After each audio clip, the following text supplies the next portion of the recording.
दुनिया के 17 साल।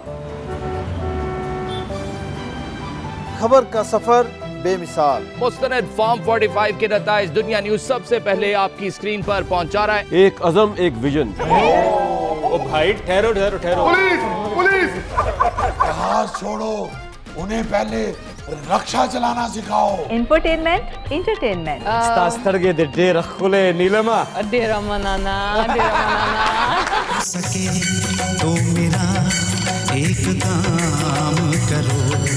हर लम्हा, हर मंजर, हर खबर। ये रियाज असिस्टेंट डायरेक्टर और मुश्तबा ये पैसे जो है वो हासिल करते थे। इतना बड़ा फ्रॉड बेनकाब हुआ है।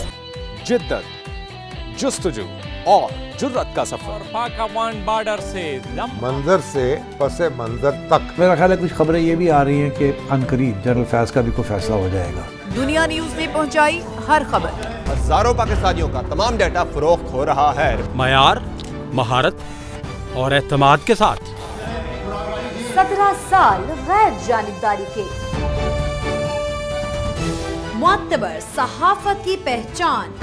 पहली बार किसी अमरीकी सदर ने ऐसे फौजी सरबराह की मेजबानी की है जो मुल्क का हेड ऑफ स्टेट ना हो। So it is very important. नजरिया, शऊर और जिम्मेदारी का बयान। मैं आमिर साहब को दुनिया टीवी के कहता हूँ 17 सालों में दुनिया ने किया था ग्राहियों से मुबारक, बहुत बहुत मुबारकबाद देता हूँ। 17 साल अहद एतमाद। दुनिया, खबर की दुनिया।